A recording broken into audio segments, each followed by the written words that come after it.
Hi everyone. अभी तक हम ना जनरल जो भी था चैप्टर 1 का वो पढ़ चुके हैं। अब हमें जो पढ़ना है ना वो स्टैंडर्ड का कंटेंट है। जब मैंने स्टार्ट किया था तभी मैंने तुम्हें बोला था कि हमारा मॉड्यूल कैसे बना हुआ है ना, कि जो भी ऑडिटिंग स्टैंडर्ड है उसका कंटेंट कॉपी पेस्ट किया हुआ है।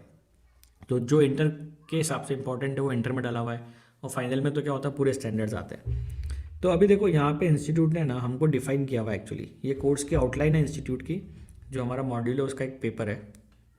वहाँ पे इंस्टीट्यूट ने लिखा हुआ है कि मैं सीए इंटर के पॉइंट ऑफ व्यू से कौन से स्टैंडर्ड में क्या पूछूंगा। इसलिए पूरा स्टैंडर्ड पढ़ना ना फालतू टाइम वेस्ट करना है, और वो इतना सारा ज्ञान दिमाग में लेने की ज़रूरत भी नहीं है जो एग्जाम में नहीं आने वाला है। ऑलरेडी इतना सारा कोर्स है, फिर एक्स्ट्रा पढ़ेंगे तो और ज़्यादा बर्डन हो जाएगा। तो देखो मैं तुम्हें एग्जाम्पल देता हूँ। जैसे एसेट 200 है। एसेट 200 में उन्होंने बोल रखा है कि ये हमारा फर्स्ट टॉपिक है जिसका नाम ये है, ये हमारा सेकंड टॉपिक है। तो CA inter point of view से एसेट 200 में ये दो टॉपिक इंपॉर्टेंट है। अभी एसेट 200 में अपने आप में बहुत सारे पॉइंट्स हैं, पर हम सारा पढ़ेंगे तो क्या फ़ायदा जब वो सीए इंटर में आने वाला नहीं है। और अगर कोई चीज़ हमारा अंडरस्टैंडिंग के लिए इंपॉर्टेंट है तो वो हम पढ़ सकते हैं, बट पूरा स्टैंडर्ड पढ़ना is a waste of time and anyways it will not be ask in exam. So it up to us कि हमें एक्स्ट्रा पढ़ना है नहीं पढ़ना है। तो मेरा फंडा ये है कि देखो मैं एग्जाम ओरिएंटेड पढ़ाता हूँ और पढ़ता था, इसीलिए जो एग्ज़ाम में आने वाला ना हम वही पढ़ेंगे, उसके अलावा पढ़ के फ़ायदा नहीं है। तो हम आते हैं एसेट 200 की तरफ।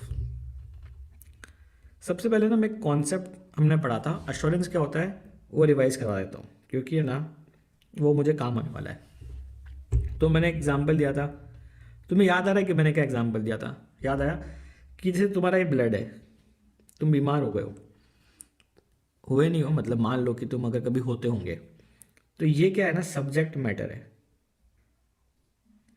ये तुम्हारा ब्लड है जिसका टेस्ट करना है। इसको क्या करते हैं, इसका टेस्टिंग होता है, फिर तुम्हारा रिपोर्ट आता है। तो उसमें क्या लिखा होता है कि भैया ये तुम्हारा एक्चुअल्स है, ये स्टैंडर्ड क्राइटेरिया है।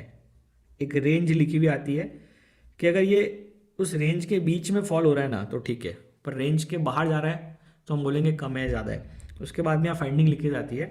तो बेसिकली क्या कर रहे हैं, सब्जेक्ट मैटर को स्टैंडर्ड क्राइटेरिया के सामने कंपेयर कर रहे हैं, और उसके बेसिस पे हम क्या कर रहे हैं, हमारा रिजल्ट दे रहे हैं। इसको हम क्या बोलते हैं, एश्योरेंस। ठीक है। फिर मैं तुम्हें बताया था कि हम ऑडिट में ना 100% ट्रांजेक्शन जो है ना वेरीफाई नहीं करते। क्यों? क्योंकि प्रैक्टिकली पॉसिबल ही नहीं है। फॉर एग्जाम्पल किसी कंपनी में ना 5 लाख ट्रांजेक्शन है, इज इट प्रैक्टिकली पॉसिबल कि हम 5 लाख एंट्रीज उसके सपोर्टिंग एविडेंस देख सकते हैं? ऐसा करेंगे ना तो सालों साल ऑडिट चलेगी, ऑडिट खत्म ही नहीं होगी। तो हम 100% ट्रांजेक्शन वेरीफाई नहीं करते, बट हमारी एक मैथडोलॉजी है, राइट? उस मैथडोलॉजी में 2 कोर कॉन्सेप्ट थे कि एक तो हम कंट्रोल टेस्टिंग करते हैं, एक हम सब्सटेंटिव टेस्टिंग करते हैं। इसके पहले भी कुछ करते हैं और इसके बाद में भी कुछ करते हैं, बट कोर कॉन्सेप्ट टेस्टिंग का ये है कि कंट्रोल टेस्टिंग और सब्सटेंटिव टेस्टिंग करते हैं। तो हम जो एश्योरेंस देंगे ना अपने रिपोर्ट से, वो एब्सोल्यूट एश्योरेंस तो नहीं हो सकता। वो एब्सोल्यूट इसलिए नहीं हो सकता क्योंकि हमने 100% चेक नहीं किया है, और एब्सोल्यूट का मतलब होता है कि भैया 100% आप कंफर्म कर रहे हो। हम 100% कंफर्म नहीं कर सकते। ओके। तो हम जो एश्योरेंस देते हैं ना उसे हम बोलते हैं रीजनेबल एश्योरेंस। क्या बोलते हैं? Reasonable assurance. अगर मैं तुम्हें चार्ट के फॉर्म में बताऊं, अगर ये एब्सोल्यूट लेवल ऑफ एश्योरेंस है ना तो ये रीजनेबल लेवल ऑफ एश्योरेंस है। अगर ये एब्सोल्यूट है तो ये रीजनेबल है। जो ऑडिट होती है ना वो रीजनेबल लेवल ऑफ एश्योरेंस देती है। और रीजनेबल का मतलब ये नहीं है, देखो रीजनेबल का मतलब भी है कि हाई लेवल ऑफ एश्योरेंस है। और जो भी हमारे स्टेक होल्डर्स हैं ना, जैसे बैंकर्स हो गए, प्रमोटर्स हो गए, फाउंडर्स हो गए, हमारे डेटा क्रिएटर, एम्प्लॉयज़, गवर्नमेंट, ये सबको ओके है, क्योंकि ये समझते हैं कि भी ऑडिट की मैथडोलॉजी कैसी है, और उससे जो एश्योरेंस मिलता है ना उसे बोलते हैं क्या, reasonable level of assurance. Okay. फिर अगला कॉन्सेप्ट है कि देखो हम एक वर्ड यूज़ करते हैं मिस्टेक। मिस्टेक का मतलब होता है गलती।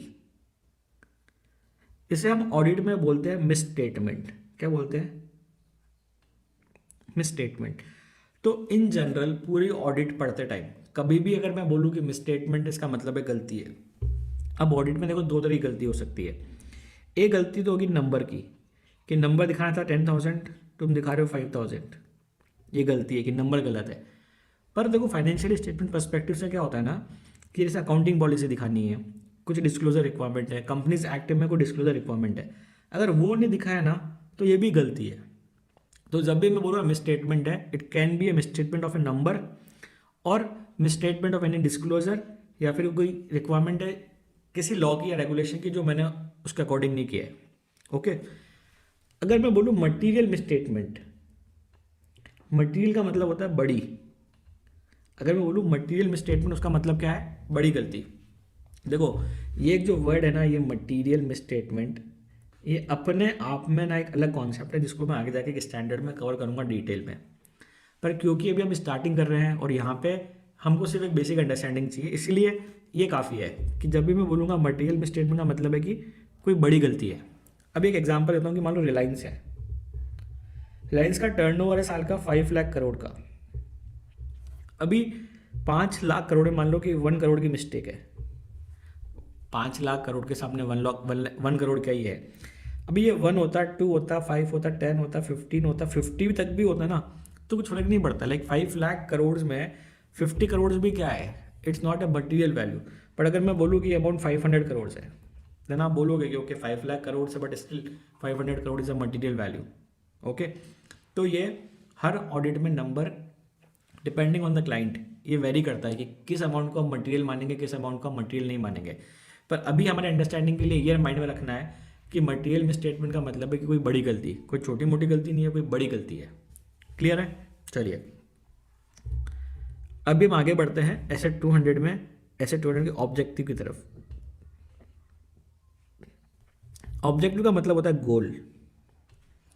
तो हर स्टैंडर्ड सबसे पहले अपना ऑब्जेक्टिव की बात करता है कि भैया मेरा ऑब्जेक्टिव क्या है, कि भैया जब तुम मुझे पढ़ोगे तो उस पढ़ने का पर्पस क्या है, तुमको क्या अचीव करना है, कि सिद्धांत क्या है, गोल क्या है तुम्हारा। एसेट 200 के बारे में तुम्हें बताओ ना, एक बहुत जनरल बात कि ये ना this is mother of all the standard. जैसे अकाउंटिंग स्टैंडर्ड में AS1 है ना, AS1 इन जनरल में कुछ बात नहीं करता, पर एक बेसिक कंटेंट है जो बाकी स्टैंडर्ड में नहीं दिया हुआ है ना, वो वहाँ दिया हुआ है कि भैया तुम्हें कभी कोई दिक्कत आए ना तो मेरे पास आना। अकाउंटिंग स्टैंडर्ड वन यही बोलता है कि तुम सब स्टैंडर्ड में अगर तुम्हें कोई प्रॉब्लम आ जाए ना तो तुम मेरे पास आना, मैं तुम्हें बता दूंगा क्या करना है। वैसे ही ऐसे 200 किसी स्पेसिफिक टॉपिक के बारे में बात नहीं करता है कि इन्वेंट्री के लिए करना या तुम ट्रेड रिसीवेबल के लिए करना, ट्रेड पेबल के लिए करना, वो कुछ नहीं बोलता। वो एक जनरल फंडामेंटल जो बाकी स्टैंडर्ड्स में नहीं कवर कर सकते ना, वो यहाँ कवर करता है। ओके, तो ऐसे 200 क्या बोलता है, देखो पढ़ो। एज पर ऐसे 200 overall objective of the independent auditor in conducting an audit of financial statements, the overall objective of the auditor are कि भैया तुम्हारे ऑब्जेक्टिव क्या होने चाहिए। पहला, to obtain reasonable assurance about whether the financial statement as a whole are free from material misstatement. क्या बोल रहा है कि हमें रीजनेबल एश्योरेंस लेनी है कि financial statement are free from material misstatement. अभी तुम्हारे माइंड में क्वेश्चन आना चाहिए था या तुम्हारे माइंड में क्वेश्चन होगा कि भैया हम ऐसा नहीं लिख सकते थे कि to obtain reasonable assurance about whether the financial statement as a whole are true and fair.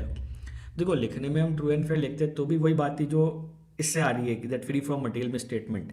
क्योंकि ट्रू एंड फेयर में हमने क्या बोला था कि हमारा एसेट लाइबिलिटी बराबर है, हमारा P&L बराबर है, हमारा अकाउंटिंग पॉलिसी दिखाया हमने जो भी हमारे डिस्क्लोजर्स है वो दिखाया है, कोई भी मटेरियल आइटम ऑमिट नहीं किया है, सारे डिस्क्लोजर्स वगैरह सब कुछ बराबर है।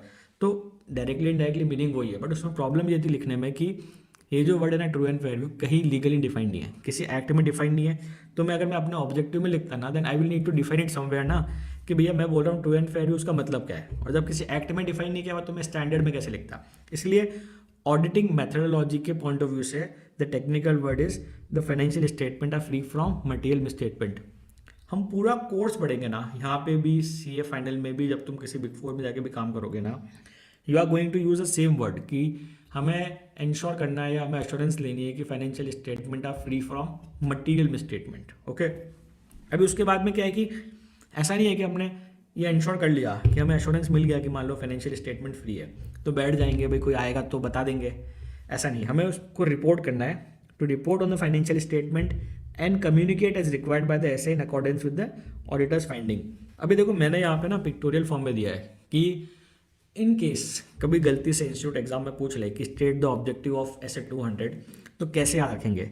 तो सबसे फर्स्ट फंडा तो यही है कि देखो फर्स्ट पॉइंट तो हमेशा याद रहेगा ही रहेगा, इसे याद करने की जरूरत नहीं है, that we have to obtain reasonable assurance about whether financial statement as a whole are free from material misstatement. Second तो बहुत ईजी है, to report and communicate as required by SA. फिर भी देखो ये आदमी है ना, ये बोल रहा है वेरी रीजनेबल, ठीक है। अगला क्या है ना कि हमें रिपोर्ट फॉर्म करनी है, और ये साइन है कम्युनिकेट करने का, कि हम जो है ना किसी को कम्युनिकेट कर रहे हैं कि भैया ये हमने किया है और हमारा ओपिनियन ऐसा है। तो ऑब्जेक्टिव क्लियर है, एग्ज़ाम में नहीं पूछा जाता है, गलती से कभी पूछ ले तो ये लिखना है।